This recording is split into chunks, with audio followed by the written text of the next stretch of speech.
It was a Valentine's Day like any other, or so I thought. The chilly February air nipped at my cheeks as I walked down the lantern-lit path leading to our favorite restaurant. I was meeting Mark, my boyfriend of 2 years, for a romantic dinner. The thought alone made my heart flutter with excitement. As I approached the restaurant, a sense of unease crept over me. The streets, usually bustling with love-struck couples, were eerily deserted.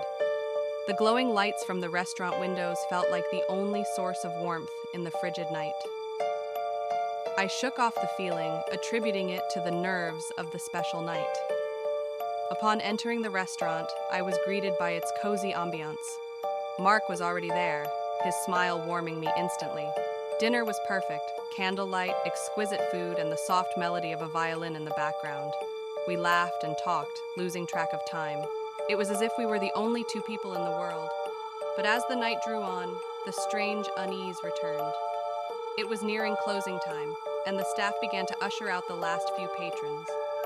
Mark and I decided to walk back, taking a shortcut through a dimly lit, narrow alley. That decision I would soon regret. As we strolled hand in hand, a cold wind blew through the alley, sending shivers down my spine. The flickering streetlights cast elongated shadows that danced on the walls. And then, I noticed it, a third shadow alongside ours. I turned around abruptly, but there was no one there. I told myself it was just my imagination, fueled by the eerie atmosphere. Mark, noticing my discomfort, squeezed my hand reassuringly. But the further we walked, the more distinct the third shadow became. It was taller, its edges sharper, and it seemed to move with a life of its own. I could feel my heartbeat quicken, my breaths becoming shallow. Suddenly, the third shadow lunged towards us. I screamed, pulling Mark away, but he seemed oblivious to the danger. Frantically, I looked around, but there was still no one else in the alley. Was I losing my mind? In a panic, I dragged Mark out of the alley and onto a well-lit street. The mysterious shadow vanished as abruptly as it had appeared. Gasping for air, I tried to explain to Mark what I had seen, but the words wouldn't come out. Mark, concerned, suggested we head straight home. The rest of the walk was silent, the joy of the evening overshadowed by the haunting experience.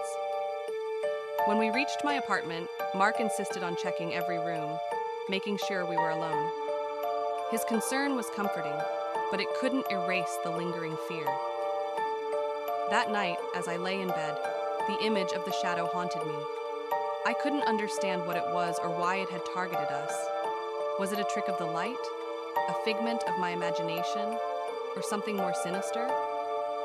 The next day, I tried to put the incident behind me.